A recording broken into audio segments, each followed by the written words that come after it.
atas kesediaan Ustaz untuk datang ke tempat kita terpencil ini. Kemudian kepada jemaah sekalian kami mengucapkan jazakumullah khair.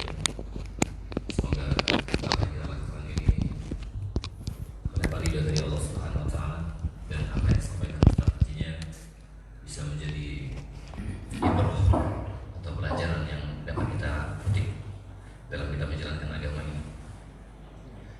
Baik, kepada Ustaz kami silakan fadhal sekolah.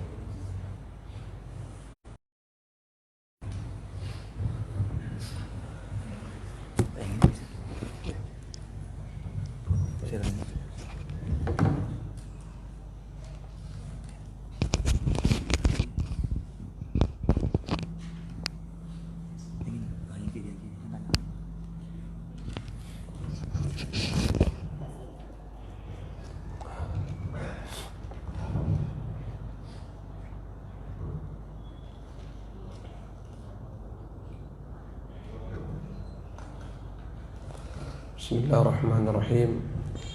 Assalamualaikum warahmatullahi wabarakatuh.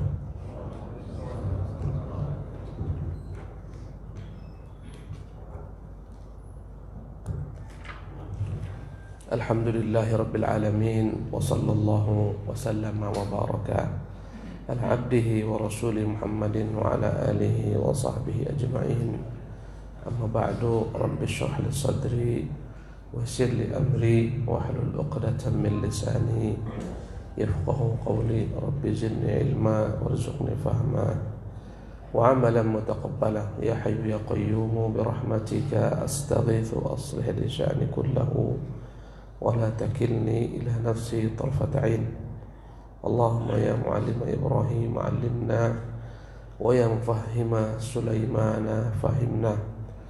Para jemaah yang dimuliakan Allah Subhanahu wa taala, senang sekali dapat bertatap wajah dengan para al-ikhwah wal akhwat fillah di masjid yang mulia ini. Dan semoga Allah Jalla wa Ala dengan nama-namanya yang maha mulia dan sifat-sifatnya yang maha tinggi, sebagaimana Allah telah mengumpulkan kita di sini di dunia fana ini, semoga Allah Jalla wa Ala sudi kiranya mengumpulkan kita kelak di surga Jannatul Firdausil A'la bersama rombongan para nabiyin, siddiqin, syuhada dan salihin. Jemaah yang dimuliakan oleh Allah Subhanahu wa taala, kalaulah ada sesuatu yang paling berharga dalam diri kita ini, maka dia adalah hati. Tubuh kita ini, ya, yang paling mahal daripadanya adalah hati. Hati itu bagaikan raja. Jika sang raja baik, maka seluruh anggotanya akan baik, prajurit-prajuritnya baik. Jika sang raja zalim, maka prajurit-prajuritnya zalim.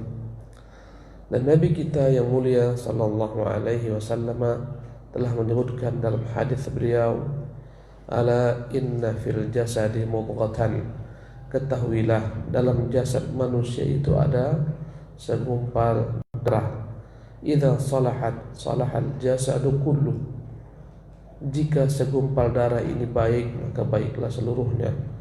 Wa idza fasadat, jika segumpal darah ini rusak, fasadal jasadu kulluhu, maka jasad pun seluruhnya akan rusak. Ala wahyal qalbu, ketahuilah segumpal darah itu dialah hati, segumpal daging itu dialah hati. Para al-ikhwat wal akhwat fillah, Al-Imam Al-Allamah Ibnu Qayyim rahimahullah tabaraka taala dalam kitabnya Ighatsatul Lahfan membagi hati manusia menjadi 3 bagian hati. Marilah kita melihat pembagian tersebut, kemudian berkaca, bercermin, kira-kira di manakah hati kita terletak di satu daripada 3 bagian tersebut. Yang pertama, Al-Imam Al-Qayyim menyebutkan dengan nama Al-Qalbul Hayyu, hati yang hidup. Jemaah yang dimuliakan Allah Subhanahu wa taala, Hati yang hidup adalah hati yang tentram dengan iman, hati yang tentram dengan Allah sebagai Tuhan dan dengan Nabi Muhammad SAW sebagai panduan. Hati yang senantiasa dalam kehidupan sehari-hari mempertanyakan dua hal dalam hidupnya, dalam segala gerak-geriknya, perbuatan-perbuatannya. Pertanyaan yang muncul dari hati yang hidup ini adalah, pertama, pertanyaan berbunyi 5. 5 dalam bahasa Indonesia 5, dalam bahasa Arab 5 kenapa. Orang Inggris mengatakannya why. Hati yang hidup ini senantiasa dalam gerak-geriknya akan bertanya 5. Mengapa aku harus berbuat? Untuk siapa aku berbuat? Maka hati yang hidup senantiasa dalam gerak-geriknya, tingkah lakunya, segala macam ibadahnya, dia murnikan hanya untuk Allah Subhanahu wa ta'ala semata. Ikhlas. Hati yang hidup adalah hati yang dipenuhi dengan keikhlasan. Apabila dia beribadah untuk Allah, apabila dia mencintai sesuatu, mencintainya karena Allah. Apabila dia membenci sesuatu, maka dia akan membenci karena Allah. Apabila memberi karena Allah. Apabila menahan, maka menahan karena Allah.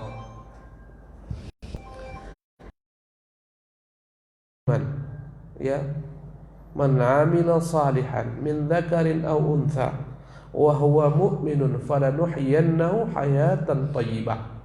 Barang siapa yang beriman dari laki-laki maupun perempuan, barang siapa yang beramal saleh baik laki-laki maupun perempuan dan dia beriman, maka kami akan berikan baginya kehidupan yang baik.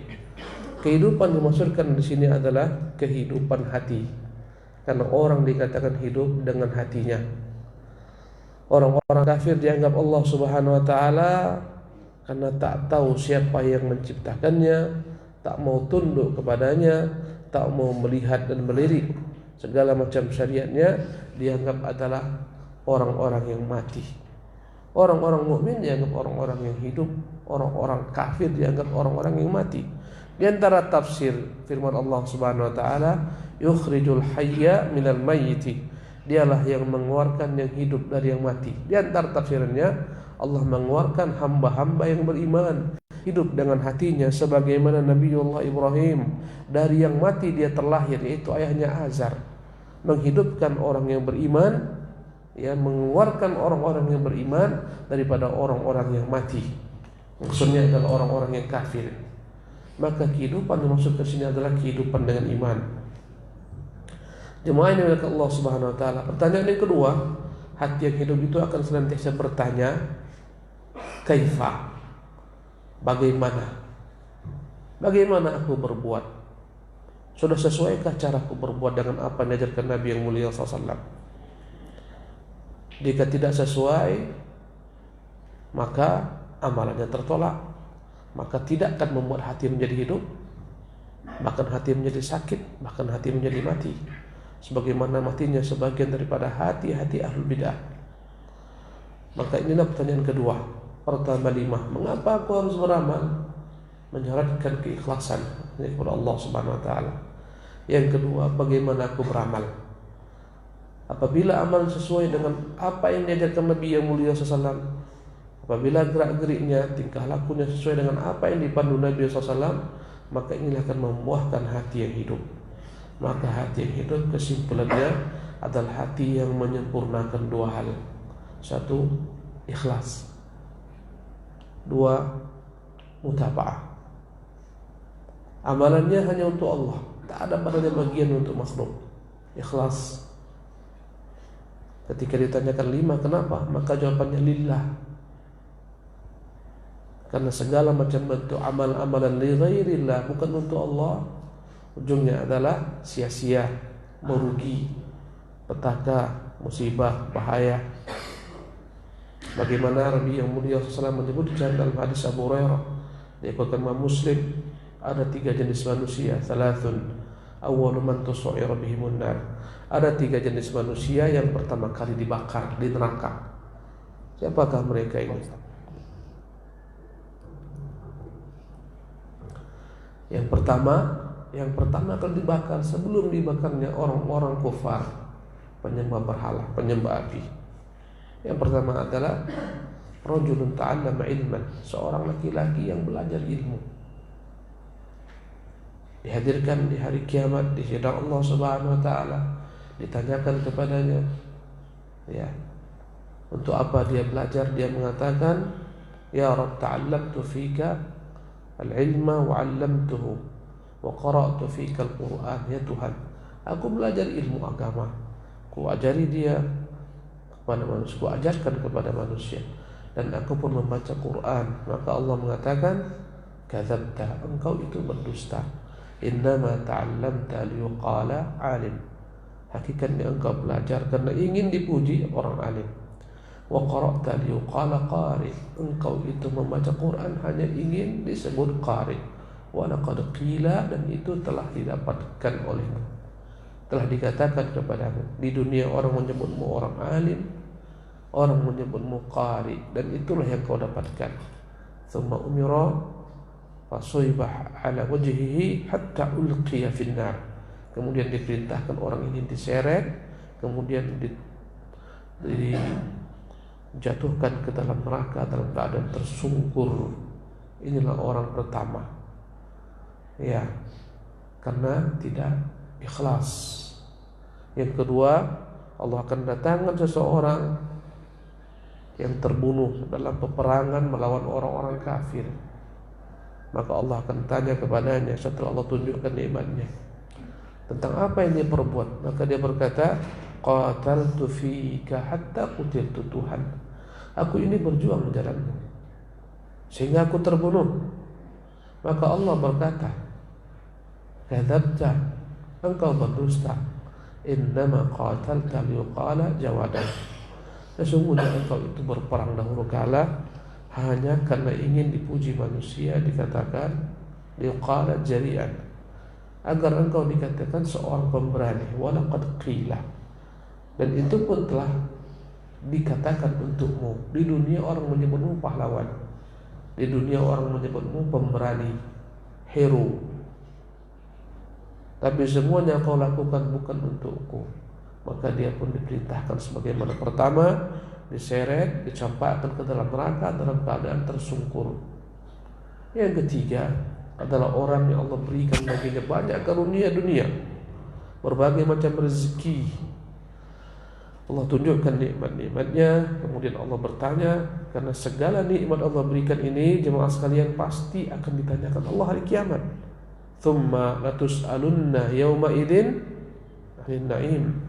Kemudian pastilah kalian akan ditanya pada hari itu tentang semua nikmat.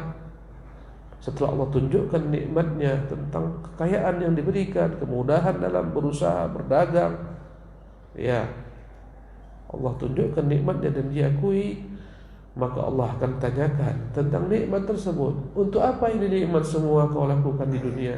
Dia mengatakan, Tuhan, ma tarakta baban, tidaklah ada satu pintu min abwabis sadaqah, daripada pintu-pintu sedekah yang kau perintahkan, ya, agar aku mengeluarkan hartaku, kecuali ku keluarkan pada tempat-tempat tersebut.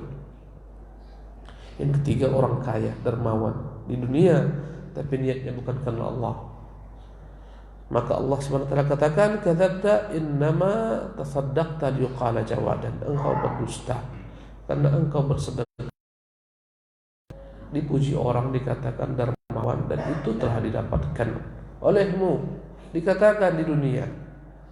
Maka 3 orang ini adalah orang-orang yang pertama kali dibakar dalam neraka karena hatinya tak lurus, niatnya tak benar. Dan di hari kiamat ada orang-orang yang datang membawa amalan yang banyak, bagaikan gunung Tihamah, dikatakan Nabi SAW. Tiba-tiba Allah hapuskan semua amalan tersebut. Wa qadimna ila ma 'amilu min 'amalin, maka kami datangkan mereka dengan segala amalan mereka.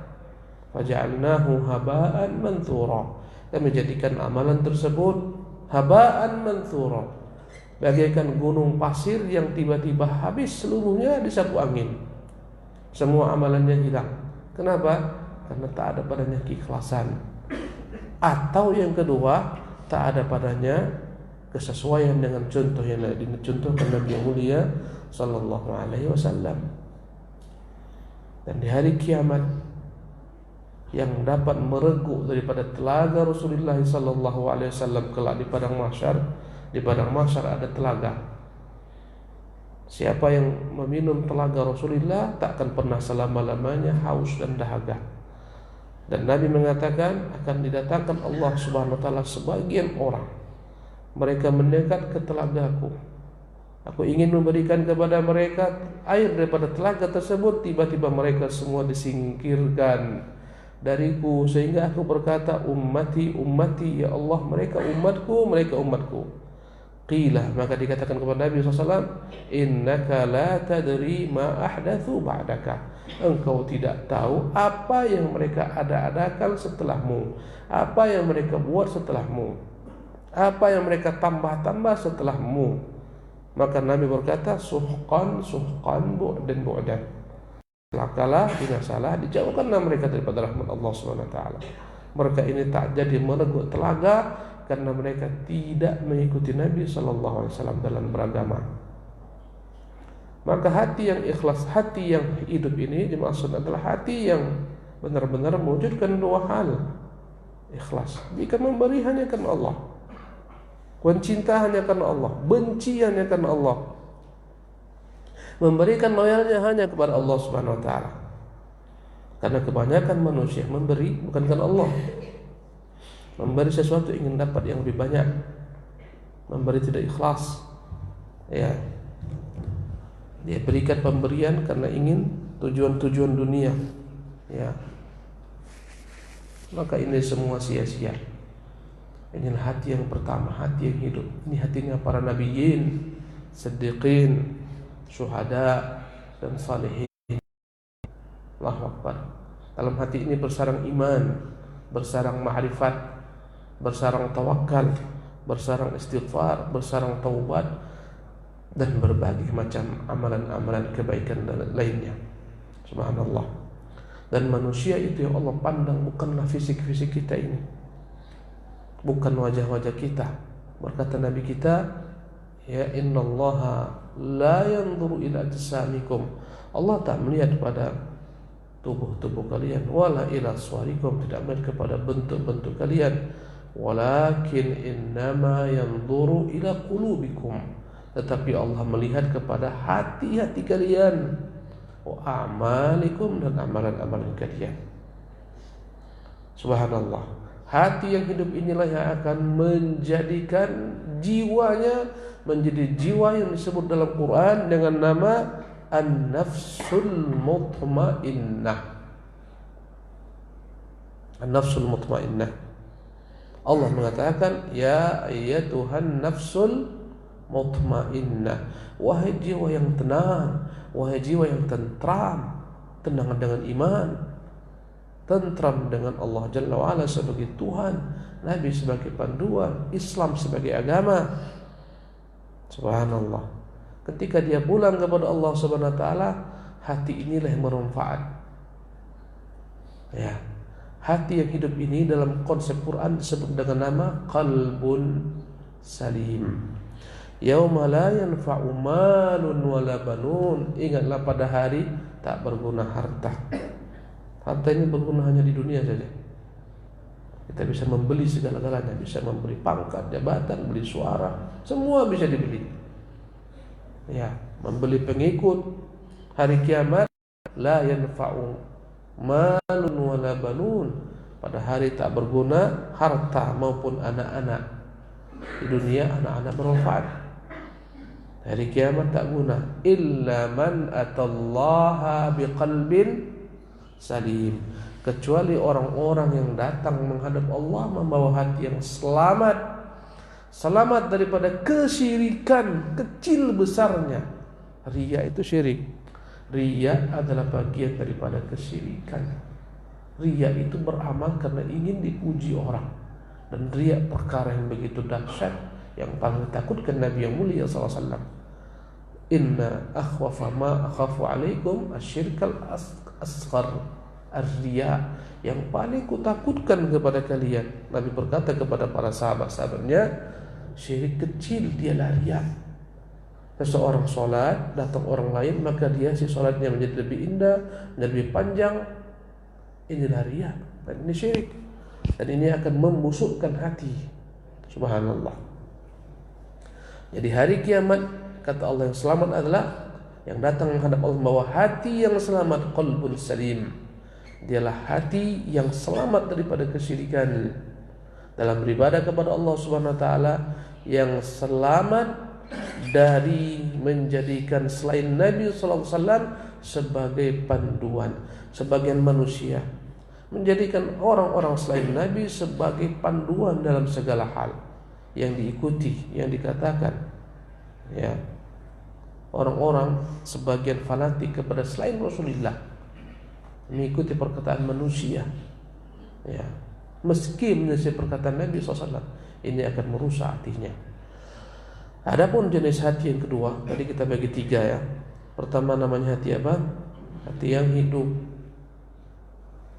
Hati yang hidup adalah hidup dengan iman, dengan ma'rifah. Tadi kita jelaskan ciri-cirinya, sempurna keikhlasannya, sempurna mutaba'ahnya. Adapun hati yang kedua, kebalikan daripada hati yang hidup, yaitu hati yang mati. Al-qalbul mayyit, hati yang mati. Inilah hati orang-orang kafir, orang-orang munafik, yang tak berguna baginya petunjuk, tak berguna baginya hidayah, tak berguna baginya Quran. Allah mengatakan tentang mereka dalam surat Al-Baqarah, sawa'un alaihim, sama saja bagi mereka, a'andartahum am lam tundirhum la yu'minun. Engkau sampaikan kepada mereka berita peringatan, tidak engkau sampaikan, mereka tetap tidak akan beriman.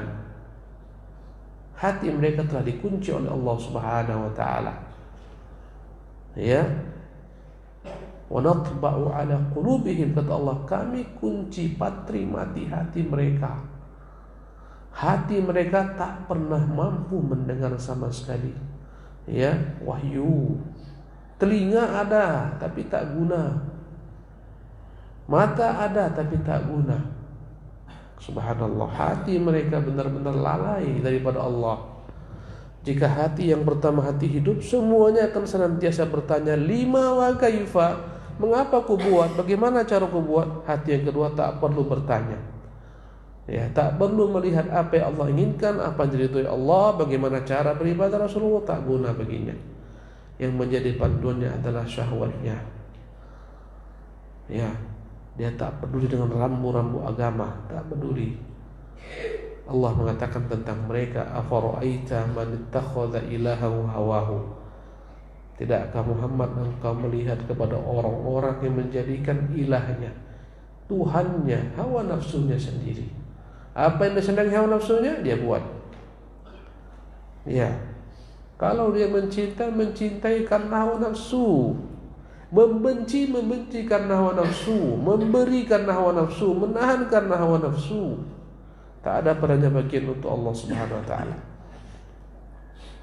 Inilah namanya hati yang mati. Subhanallah. Yang keras membatu, ya. Batu itu keras, tapi hati-hati manusia yang tak bersarang padanya iman lebih keras daripada batu. Allah Jalla wa Ala menyebutkan dalam surah Al-Baqarah tentang hati yang membatu ini.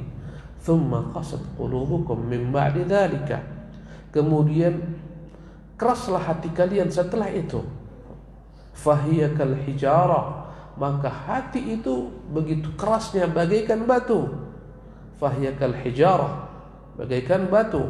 Au asyaddu qaswah, bahkan lebih keras lagi daripada batu. Ayat ini kalau kita perhatikan dalam surah Al-Baqarah, Allah jelaskan tentang ahli kitab.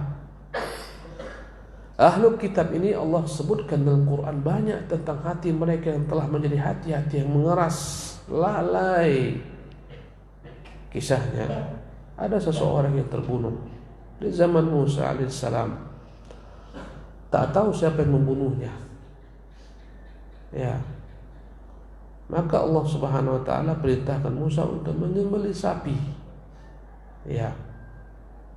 Mereka orang-orang Yahudi diperintahkan oleh Musa untuk menyembelih sapi. Kemudian dari sapi tersebut bagian tertentu Musa pukulkan ke orang yang telah mati ini. Seketika hiduplah dia. Dan ditanyakan, "Man qatalaka?" Siapa yang membunuhmu? Dia mengatakan, "Banu fulan." Yang membunuhku adalah kerabat-kerabatku Bani fulan. Setelah itu dia pun wafat kembali.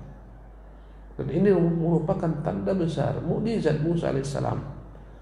Ya, sebagaimana Isa menghidupkan orang mati, Musa pun menghidupkan orang mati dengan izin Allah Subhanahu wa taala. Setelah itu dia kembali wafat. Orang-orang itu dan membunuh ditanya, mereka tetap membangkang mengatakan, "Ma qatalnahu," kami tak pernah membunuhnya. Padahal benar-benar mukjizat mereka lihat, jelas tetap tak ngaku. Maka Allah jadikan hati mereka hati-hati yang mengeras. Tsumma qasat qulubukum, kemudian menjadi keras hati kalian. Setelah datang wahyu bahkan mengeras. Maka ciri-ciri hati yang membatu adalah hati yang tak berguna baginya wahyu. Hati yang mengeras adalah hati yang tak berguna baginya Quran, petunjuk Allah Subhanahu wa taala. Ya, hati yang mengeras itu penyakit. Tapi ternyata penyakit ini tak banyak orang paham. Padahal penyakit ini punya tanda-tanda. Kalau kita mau menandakan hati kita itu sakit tidak, maka lihatlah bagaimana kondisi hati. Jika malas beribadah, itu ciri-cirinya hati kita sedang bermasalah. Ya, jika membaca Quran tak pernah menangis. Ya, tak dipelajari apa kandungan ayat, apa yang diinginkan Allah di balik ayat. Lewat saja. Baca Quran tak mau lama-lama. Sebentar bosan, jenuh. Pastikan hatinya bermasalah. Ya, mendatangi kajian, lewat saja. Tak berbekas.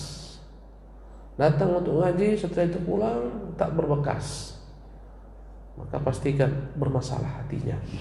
Melihat orang meninggal tak memberikan bekas efek. Sebagian orang bahkan mungkin tertawa di kuburan, ya, bersenda gurau di kuburan, menunjukkan hatinya bermasalah. Payah berangkat ketika diteriakkan adzan hayya 'alas shalah. Bangkit juga tapi bermalas-malasan. Hatinya sangat bermasalah. Ya. Maka hati yang ketiga setelah yang kedua saya sebutkan hati yang mati. Pertama hati yang hidup, kedua hati yang mati. Hati yang ketiga adalah hati yang sakit, al-qalbul mayyit.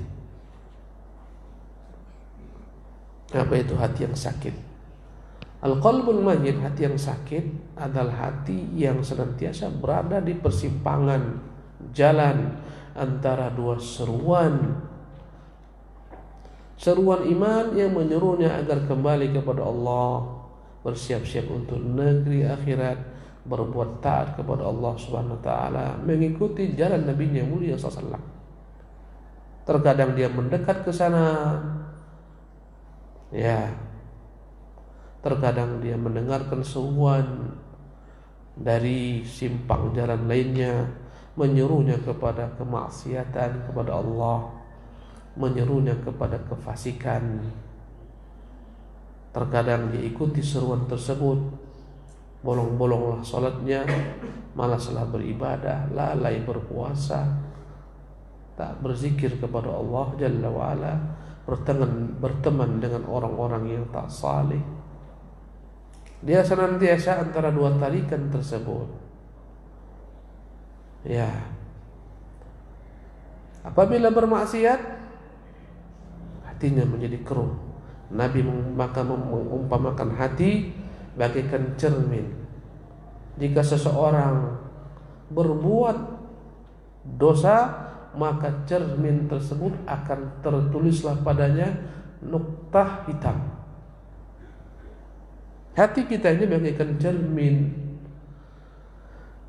Ketika selalu kita bersihkan cermin ini dengan iman, dengan amal saleh, ikhlas, mutaba'ah, hati ini menjadi cermin bersih.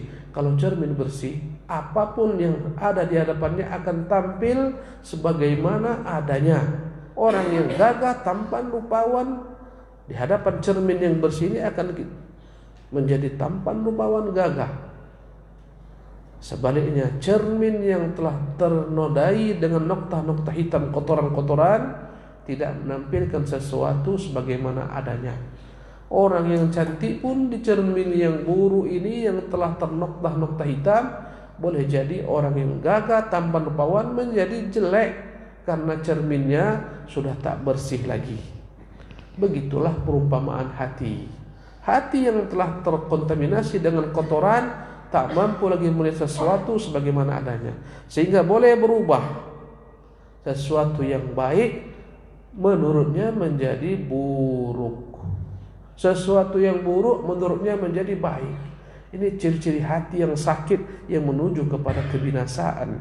Orang berjilbab heboh, orang bercadar ribut, orang pakai pakaian yang seksi atau jari bikini, tentram hati, tenang dia, senang dia.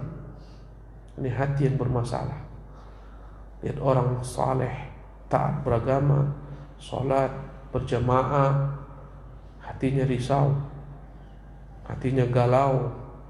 Subhanallah, dibisikkan syaitan ke telinganya, itu teroris tuh. Tengok orang-orang tua bercadar, laki-lakinya tengok ciri-cirinya tuh, berjenggot, cingkrang, teroris tuh. Jauhlah manusia daripada orang-orang semacam ini, dibisiki syaitan. Subhanallah, tapi orang tak peduli sholat, inilah orang modern. Tak peduli puasa, ini orang maju. Yang tak berjilbab, inilah perempuan-perempuan modern, tidak kuno. Ini semuanya gara-gara hatinya yang telah kotor. Subhanallah. Bahkan bisa saja hati ini mencintai kemunafikan, kekufuran. Tak senang dia wanita berjilbab, ya, sehingga keluarlah fatwa jilbab tak wajib dan semacamnya. Jemaah ini dimuliakan oleh Allah Subhanahu wa taala. Jadi inilah hati yang ketiga, hati yang sakit. Subhanallah. Tadi saya sebutkan hati yang pertama, al-qalbul hayyu. Inilah yang akan menjadi jiwa yang dikatakan dalam Al-Quran sebagai an-nafsul mutmainnah.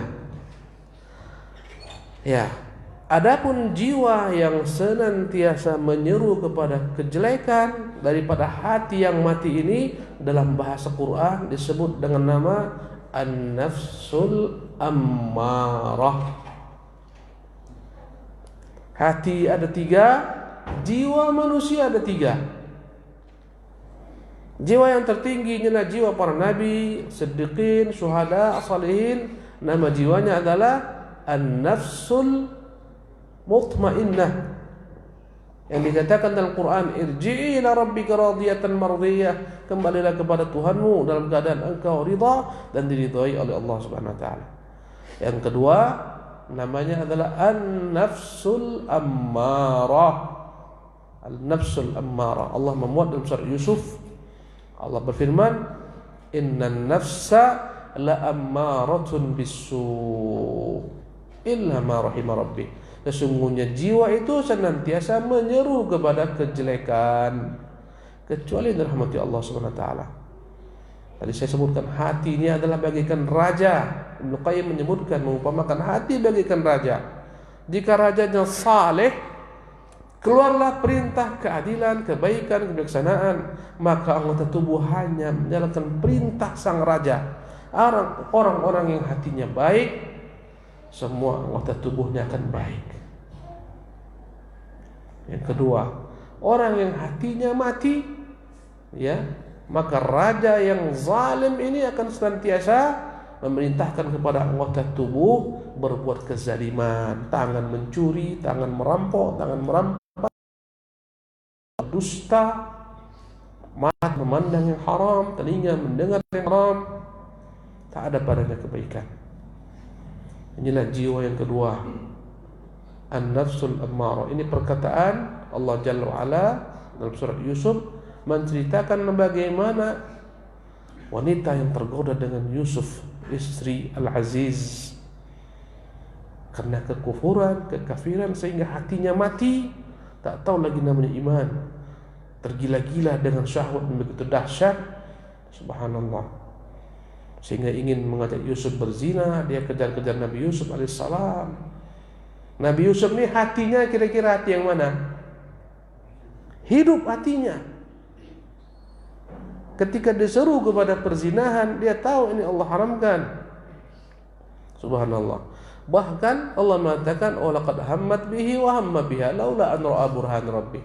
Sesungguhnya perempuan itu menginginkan Yusuf, Yusuf pun menginginkannya. Secara fitrah, laki-laki senang kepada wanita.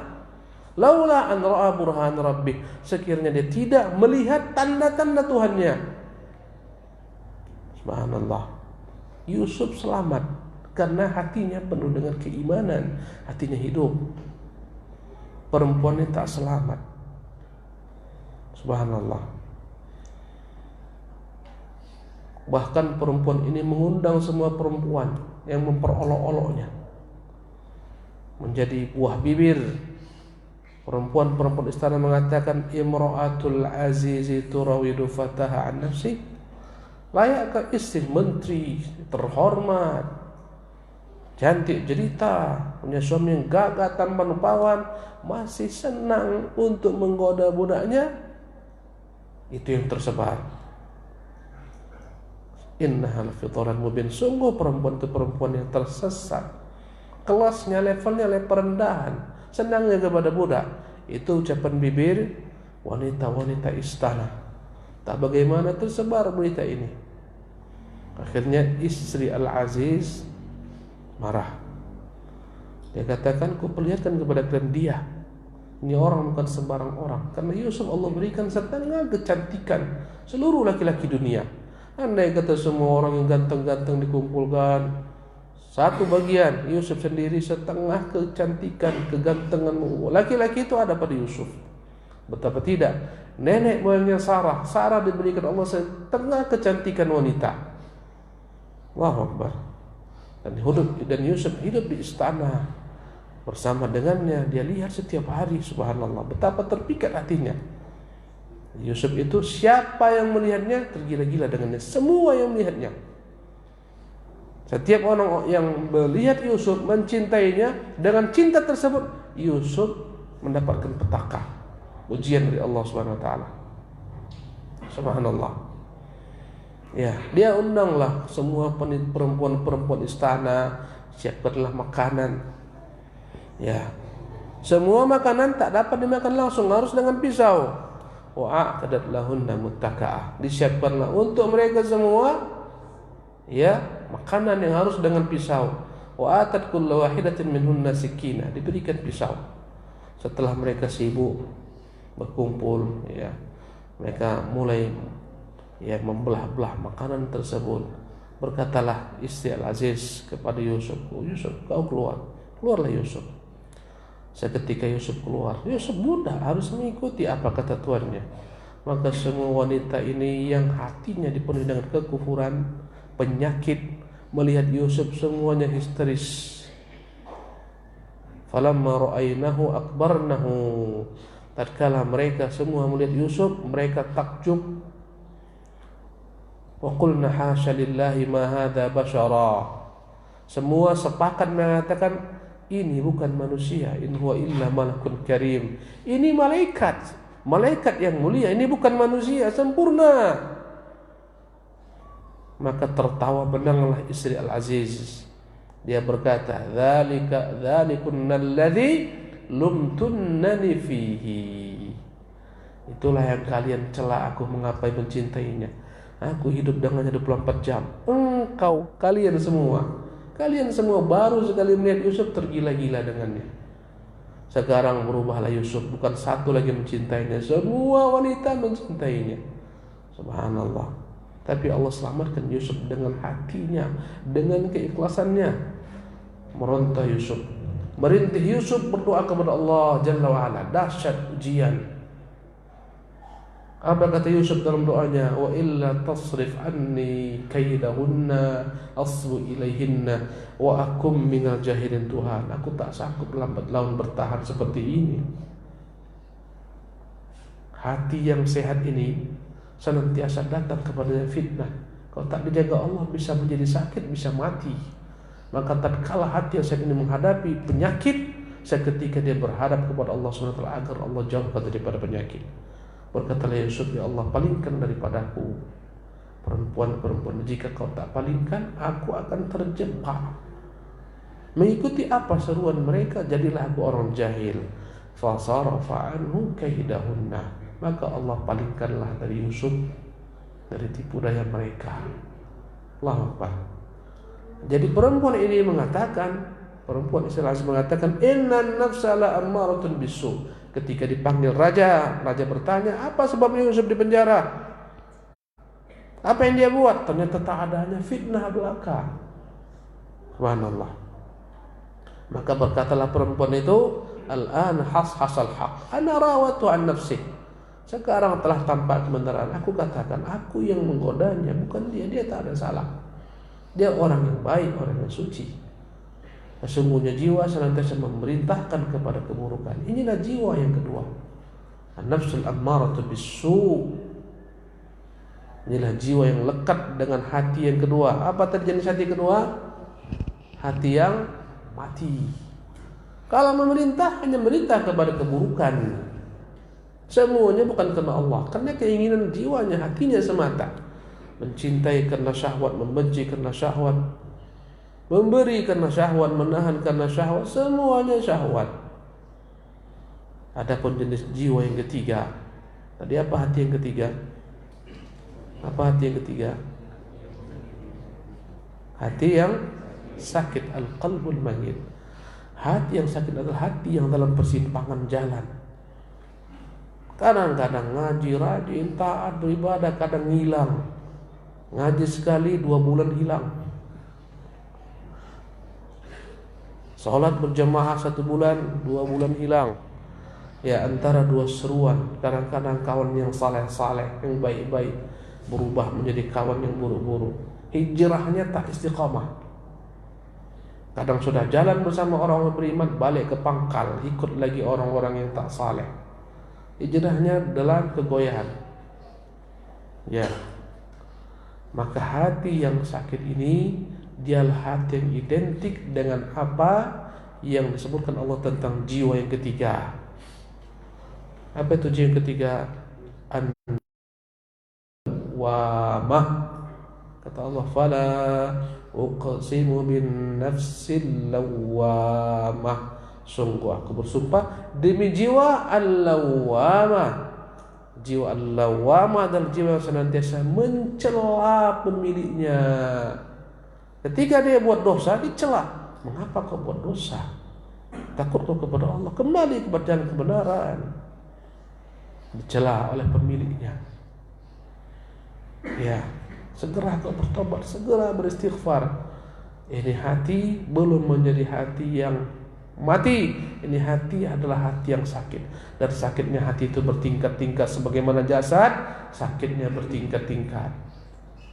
Ada sakit flu biasa, ada flu burung, tak sama dia.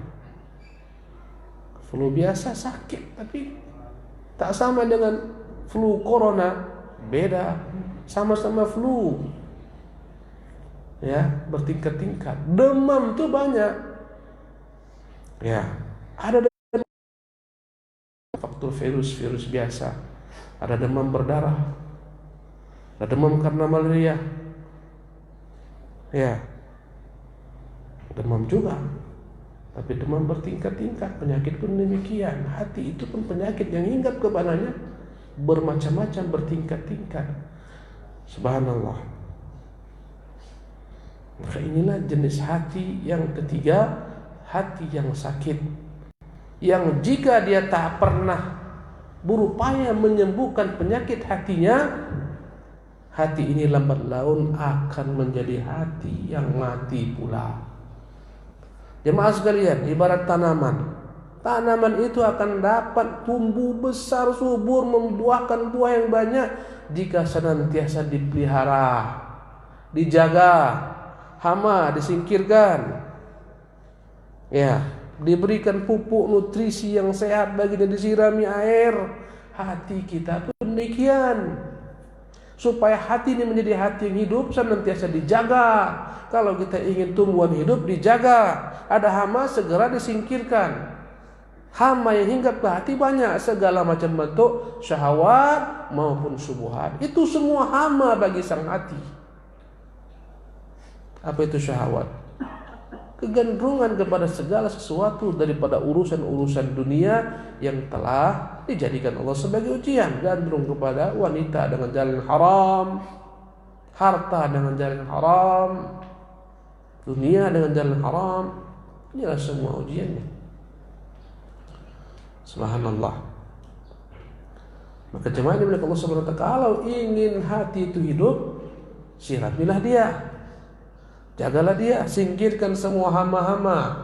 Ada hama namanya hama syahwat, ada hama namanya hama syubhat. Ini lebih parah daripada yang pertama. Syahwat, orang tahu dia sedang bermasalah. Orang berzina tahu berzina itu dosa. Kadang hatinya meronta ingin tobat, tapi sudah menjadi kebiasaan rutin. Subhanallah. Orang korupsi tahu itu salah, mencuri salah, berdusta salah. Ini penyakit syahwat. Cepat terdeteksi dan orangnya tahu dia sedang bermasalah ini. Sebagaimana orang tahu bahwasanya ini mendatangkan penyakit, tapi tetap karena kebiasaan dia lakukan. Orang merokok, semua tahu merokok itu membahayakan. Semua tahu di bungkus rokok itu ada bacaan rokok membunuhmu. Tapi tetap dia nekat karena menjadi tradisi, kebiasaan rutin. Subhanallah. Demikian juga dengan hati ini. Andai kata kau ingin hatimu sehat, bersihkanlah dia. Jauhkan daripada segala macam hama syahwat maupun syubhat. Adapun hama syubhat lebih parah. Hama syubhat ini adalah orang yang mengira dia ini sedang berjalan menuju surga, sedang mengikuti keinginan Allah dan Rasulnya. Hakikatnya bukan. Dia sedang berjalan menuju neraka. Dia sedang menjauhi daripada Allah dan Rasulnya. Ini namanya penyakit syubhat. Subhanallah. Bagaimana orang-orang tersesat dalam kelompok-kelompok yang menyimpang. Ada kelompok ISIS, subhanallah, yang sekarang terkatung-katung nasib mereka. WNI di Suriah sana 600-an orang mau pulang tak diterima, kewarganegaraan dicabut. Subhanallah. Sampai mereka di sana anak-anak dilatih perang.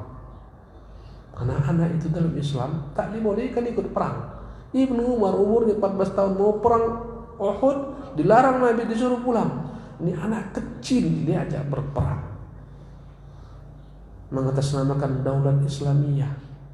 Subhanallah. Sampai di sana mereka kumpulkan paspor semua, dibakar. Kami bukan lagi warga Indonesia. Habis sekarang.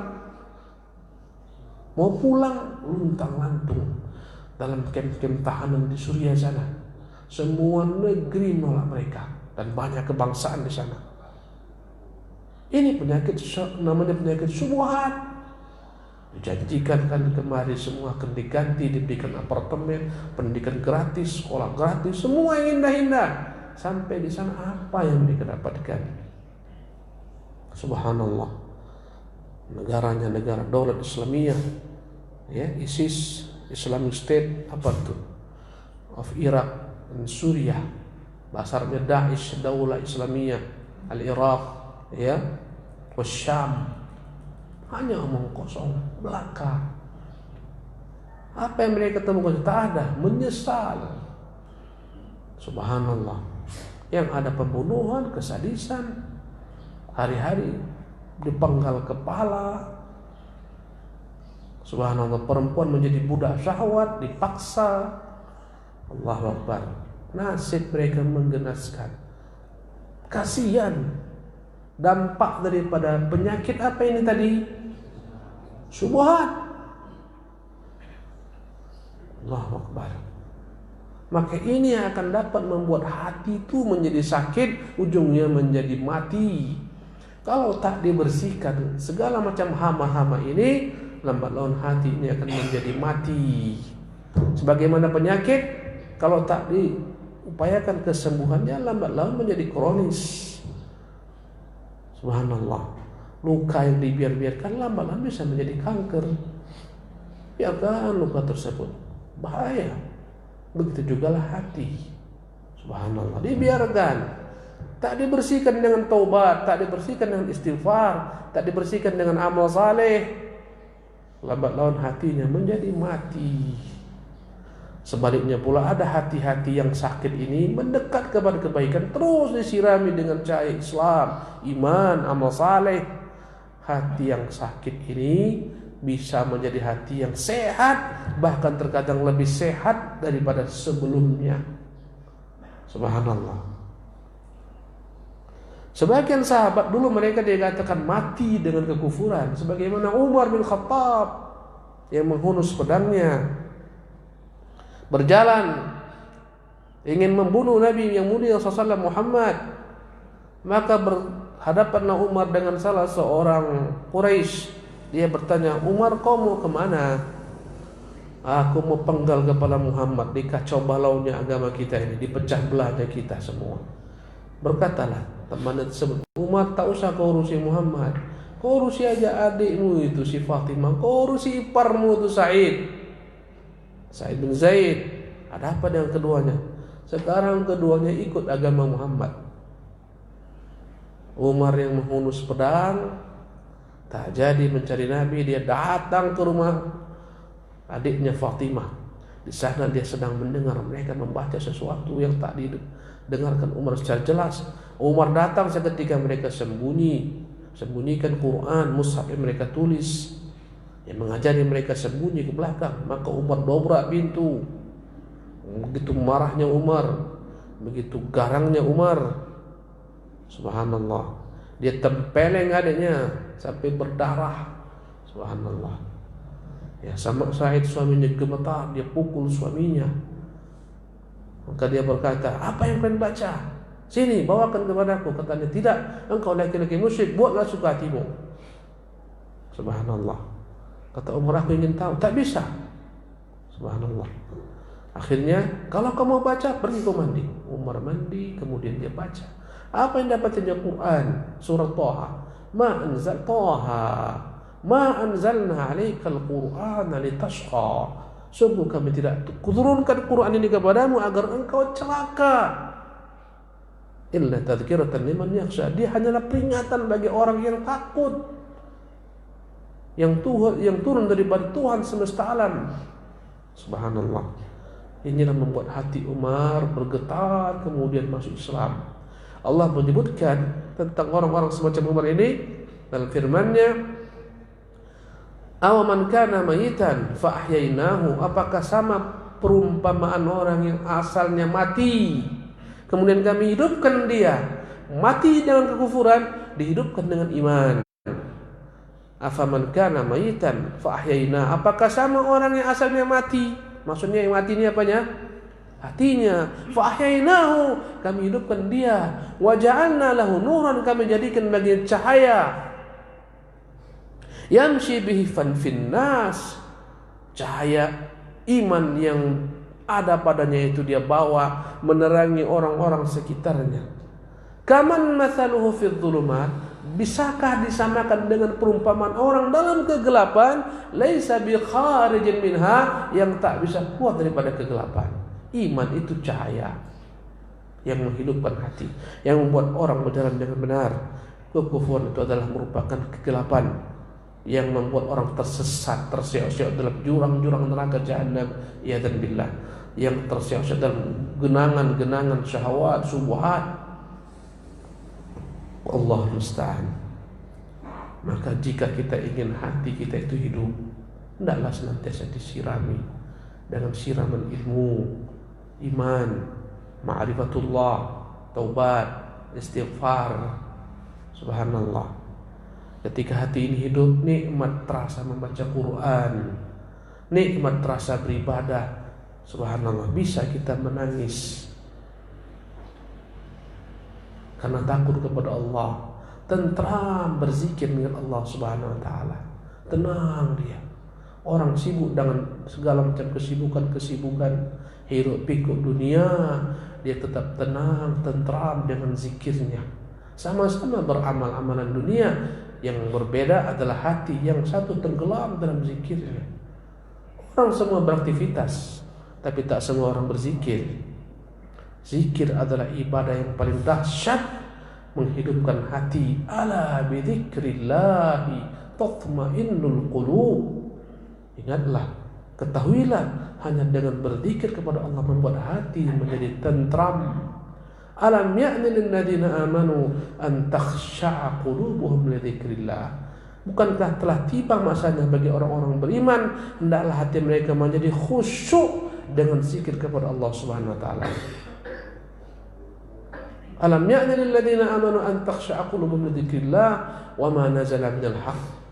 Bukankah telah tiba masanya bagi orang-orang beriman menjadi takut hatinya karena zikir kepada Allah dan karena mengimani apa yang turun daripada kebenaran.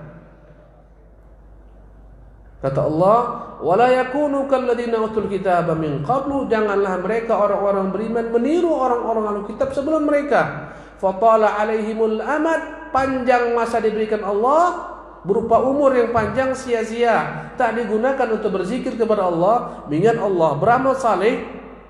Faqasat qulubuhum, akhirnya keraslah hati mereka. Maka hati mengeras ketika mendengarkan Quran, sebagaimana ahlu kitab mengeras hatinya ketika meninggalkan Taurat, Injil, Zabur yang Allah turunkan kepada mereka. Faqasat qulubuhum, ya, wala yakunu kalladzina utul kitab min qablu fatala alaihimul amadu faqasat qulubuhum wa katsirun minhum fasiqun. Kebanyakan mereka fasik, maka kefasikan akan membuat hati menjadi rusak, sakit, lambat laun menjadi mati. Itu kefasikan. Secara bahasa al-fisqu adalah al-khuruju 'anit ta'ah. Bahasa Arabnya al-fisqu keluar daripada ketaatan. Orang fasik adalah orang yang tak lagi mau taat, tak mau tunduk kepada kebenaran, diperintah tak mau ikut, dilarang tak mau turun. Subhanallah.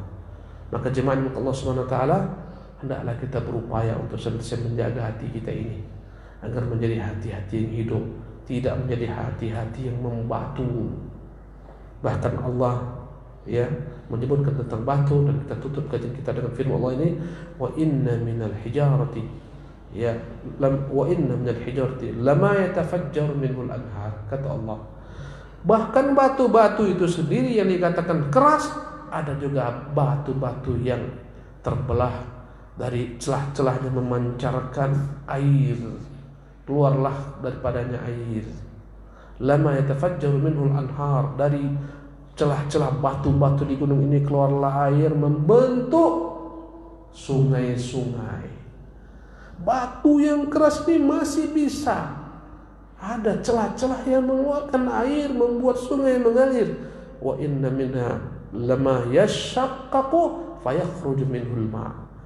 Ada yang memberikan mata air besar sehingga membuahkan sungai, ada pula batu-batu yang terbelah-belah akhirnya mengeluarkan mata-mata air yang sedikit, tak menjadi sungai tapi menjadi sumber.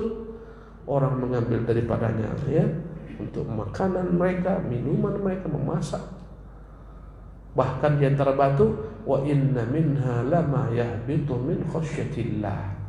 Bahkan ada yang batu itu jatuh dari puncak gunung berguling-guling karena takut kepada Allah Subhanahu wa taala. Batu itu walaupun benda mati bisa lebih lembut, takut kepada Allah daripada manusia-manusia yang benda hidup hatinya lebih keras daripada batu yang tak ada pada celah sedikit pun kebaikan. Hati-hati manusia itu terkadang lebih dahsyat daripada batu. Subhanallah. Lihatlah, kalau hati sudah mengeras, tak tahu lagi dia manusia itu manusia. Kemanusiaan dihilangkan. Tengok para pembegal tuh, tak tahu dia itu manusia seperti dia. Diparang, dibacok, harta diambil, dirampok. Tak takut darah tertumpah. Subhanallah. Mengapa? hatinya sudah tak lagi sehat, bahkan bukan lagi sakit, hatinya telah membatu. Subhanallah. Kadang-kadang anak-anak muda itu yang dalam kekerasan. Ya Allahu Akbar. Ada orang lewat, kadang-kadang mereka parang hanya untuk kesenangan. Setelah orang jatuh berdarah-darah, mereka lari. La ilaha illallah.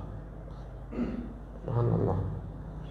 Jemaah milik Allah Subhanahu wa taala, demikianlah kajian kita pagi hari ini. Semoga bermanfaat.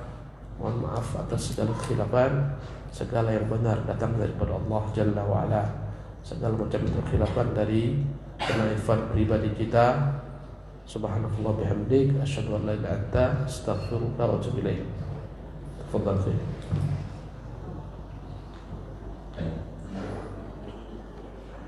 Sama-sama kita mendengarkan tadi tausiah yang disampaikan Ustaz. Alhamdulillah, mudah-mudahan menjadi pelajaran bagi kita dan kita dapat amalkan dalam kehidupan kita sehari-hari. Dan Ustaz membuka sesi tanya jawab dibatasi dengan 3 saja pertanyaan. Silakan ditulis. Kalau sudah ada silakan tulis. Baik.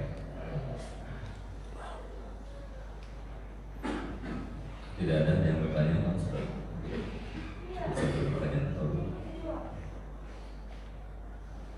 Kalau tidak ada, kita akhiri.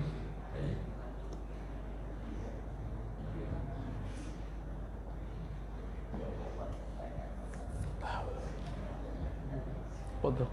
Baik, ada pertanyaan di belakang lagi? Ke depan.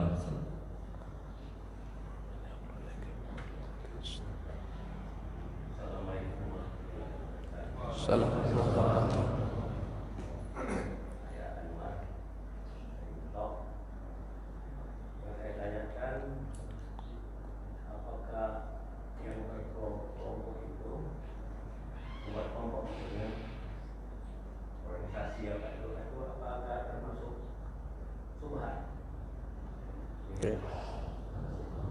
Pertanyaan Pak Anwar, yang membentuk kelompok-kelompok itu apakah termasuk ke dalam syubhat?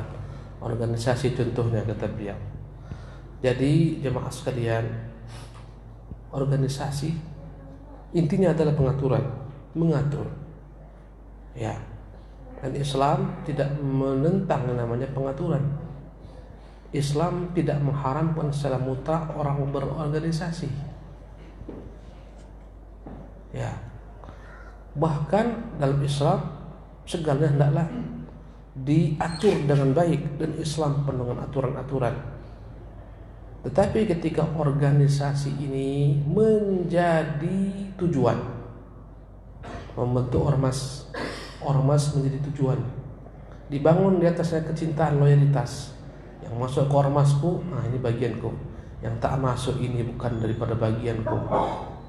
Ya, akhirnya mengajak orang kepada ormas, bukan mengajak orang kepada Islam, mengajak orang kepada jamaah, bukan mengajak orang kepada Islam, Quran dan Sunnah, mengajak orang kepada 1 guru, 2 guru, 3 guru, mengajak orang kepada yayasan dan semacamnya.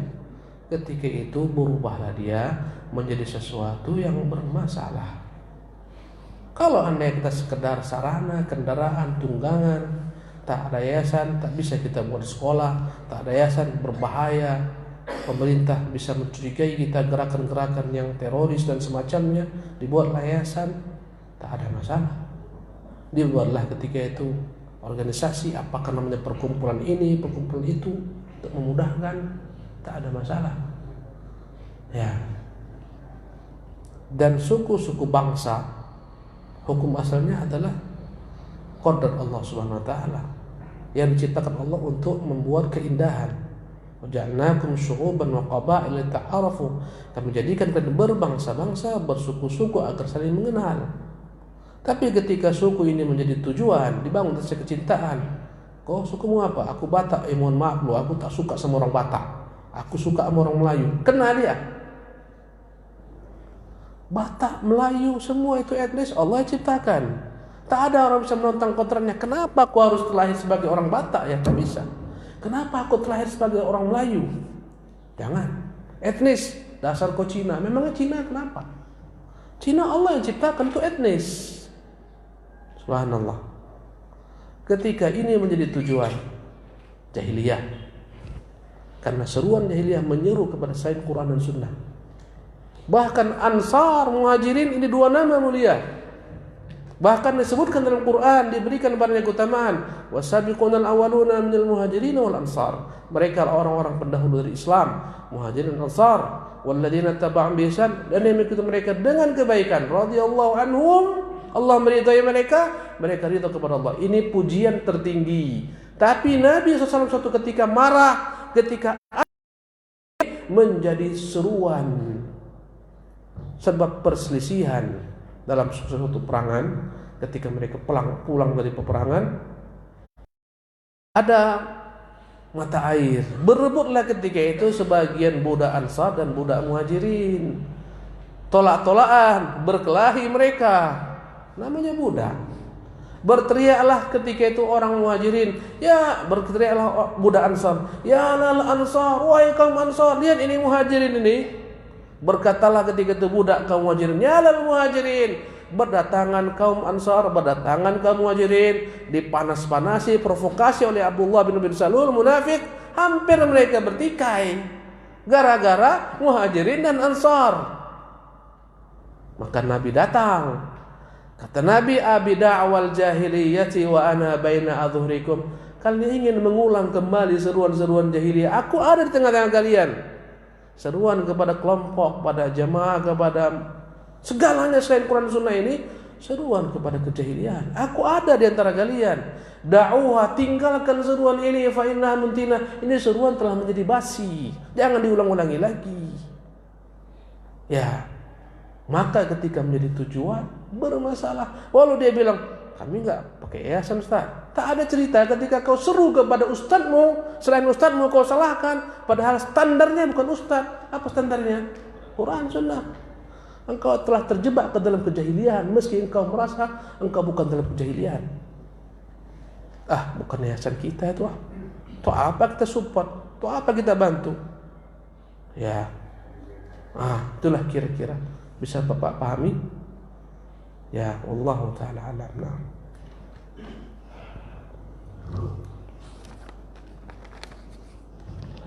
Masya Allah Ustaz, Anda mau bertanya, bagaimana solusi bagi kita yang sudah mengenal sunnah tapi masih berkecimpung dengan musik? Ini adalah penyakit syahwat. Dan setiap kita ini ada penyakit-penyakit yang kadang sulit kita tinggalkan. Ya, apalagi memang dia pemusik, hidupnya musik, tidurnya dengan musik, untung nggak matinya dengan musik. Berat, sebab orang sudah condong dengan syahwat. Macam penyakit kita tuh macam kita ini bukan malaikat. Ya, kadang-kadang datang penyakit-penyakit itu, kadang syahwat datang, ada kadang orang tak tahan lihat yang haram, kecuali dia lihat. Subhanallah, kadang-kadang menjadilah sarana-sarana kemaksiatan handphonenya, gadget-gadgetnya. Kadang-kadang mata tak mampu ditundukkan. Ini penyakit-penyakit. Kerja kita tiap hari adalah berusaha mengobati penyakit ini dengan apa? Istighfar, taubat. Dosa itu mustahil kita daripada dosa. Kullu bani adama khata'un, setiap anak Adam itu pasti berdosa. Wa khairul khatta'ina tawwabun, sebaik-baik orang berdosa adalah orang yang bertobat. Jangankan kita, Adam alaihissalam, kata Ibnu Qayyim dalam kitabnya Ad-Da'wa Dawa, adalah makhluk yang sempurna diciptakan Allah dengan dua tangannya. Tak semua makhluk diciptakan dengan dua tangannya. Tidak, Adam dengan dua tangannya sempurna diciptakan. Yang kata Ibnu Qayyim, Adam itu akalnya sempurna, bagikan samudra akal Adam dibandingkan kita. Kita ini adalah tetesan-tetesan samudra, kitalah anak cucu Adam. Samudra itu akal Adam, tetesan air samudra itu kita. Tapi Adam tetap tergelincir karena syahwatnya akhirnya, karena dijanjikan oleh iblis, hal adulluka ala syajaratil khuldi, mau kau kutunjukkan pohon yang membuat engkau kekal dalam surga ini. Karena ambisi Adam mau kekal, lupa dia dengan larangan Subhanahu wa taala. Dekat, ketika dekat lambat laun dia makan. Kenal Adam tergelincir, salah apa lagi kita? Siapa yang tidak berdosa? Tak ada. Semua kita ini berdosa. Semua kita ini nyaman di majlis ini karena Allah tutupi dosa-dosa kita. Allah punya nama Sitir, penutup aib-aib kita. Wallahi kalau sekiranya Allah buka aib kita, tak duduk kita di sini. Semua kita saling melempar satu sama lain. Tak mau antum mengerana, banyak cerita ke Ustaz, wah betul melempar saya. Untuk Allah tutup aib saya. Kita ini semua dapat hidup tentram nikmat karena dosa-dosa kita itu Allah tutupi. Allahu Akbar. Ya tidak. Bahkan Allah tutupi daripada istri-istri kita, anak-anak kita. Kalau mereka tahu mungkin bapak apa kau, dasar kau bapak jahat, tapi Allah tutupi kita. Subhanallah. Maka intinya bukan pada dosa, intinya adalah pada istighfar, taubat, banyak-banyak memelas kepada Allah agar dibersihkan hati kita. Lihatlah Yusuf, tatkala khawatir benteng keimanan jebol, kemana dia lari? Kepada Allah. Dia tengerahkan tangannya. Tuhan, aku tak sanggup nih jika berlambat-lambat kena aku ini. Tidak, Zulaikha namanya, perempuan cantik jelita, masih muda, energik, suaminya tak bisa memberikan bagian apapun juga. Dikatakan sedang dalam kitab-kitab mereka, suaminya ini tak bisa mengerjai perempuan. Subhanallah. Maka berat. Kemana Yusuf berlari? Kepada Allah. Maka kita itu kadang-kadang ada, nauzubillah min dzalik, laki-laki senang pada laki-laki, ada. Kadang-kadang tak peduli, udah ngaji, tak ada ngaji, sama saja semua. Udah ngaji tapi senangnya laki-laki sama laki-laki. Ada. Ini penyakit. Subhanallah. Semua kita yang sakit berupayalah sembuhkan. Istighfar, taubat, munajat, merintih, menangis kepada Allah Subhanahu wa taala. Karena jiwa kita di tangan Allah. Dia yang memberikan kepada kita ilham, taufik kepada kebaikan. Ya dan billah, dan daripada segala macam bentuk kesesatan. Allahu Akbar. Maka anda yang pecinta musik, istighfar, menangis, minta kepada Allah, aku senang musik Allah, berikanlah aku kebencian mendengarkannya. Allah muhabbib ilal iman wa zainu fi qulubina, Allah buat aku cinta kepada iman, hiasi iman dalam hatiku, wa karrih ilaina al-kufra, ya Allah buat kami benci kepada kekufuran, wal fusuqa, kefasikan, wal isyan, kemaksiatan, waj'alna minar rasyidin, jadikan kami orang-orang terbimbing. Maka intinya engkau berdoa kepada Allah agar Allah merubah hatimu, memperbaiki hatimu, beristighfar, bertaubat, berlari menuju Allah Subhanahu wa taala, berteman dengan orang-orang saleh. Jika kau cinta dengan musik, jauhi orang-orang yang cinta musik. Andai kata kau masih berteman dengannya, memang tidak engkau yang menyalakan lagu itu, tapi kawanmu, kepalamu goyang-goyang juga. Jauhi mereka.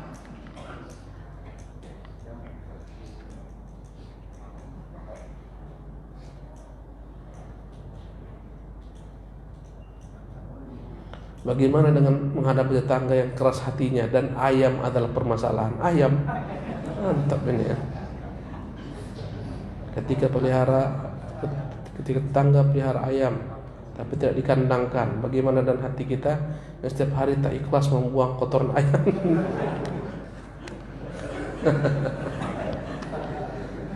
Nggak ada aturan rupanya. Nggak mungkin ayam itu dibuat peraturan untuk ayam. Untuk sayyidul ayam, untuk pemilik ayam lah Pak, tolonglah Pak, ayam Bapak ini Pak, tengoklah Pak, tiap hari buang kotorannya saja Pak. Ya, laporkan ke RT, laporkan ke RW. Ya, komplain, tak mengapa komplain. Ya, Allah tabaraka wa ta'ala alam. Nah, baik, alhamdulillah. Ini pertanyaan yang terakhir dan beritahuan pada seluruh jemaah bahwa insyaallah setelah ini kita akan ada kajian langsung di Al-Huda bersama jam 9 ini, dan kita disiaran langsung oleh salah satunya dari Al-Huda di mana kita secara langsung. Kemudian ada kawan-kawan kita ikhwah dari Bangka Barat bertauhid, kemudian disiarkan langsung dari para ulama di Bangka Barat. Dan insyaallah kita diberikan kesehatan oleh Allah Subhanahu wa taala, dan Ustaz juga diberikan kekuatan oleh Allah Subhanahu wa taala untuk menyelesaikan cara kita ini. Kita akhiri bersama. Subhanakallahumma wa bihamdika, asyhadu an la ilaha illa anta, astaghfiruka wa atubu ilaik. Assalamualaikum warahmatullahi wabarakatuh. Kami informasikan ada sarapan di depan, silakan untuk dinikmati.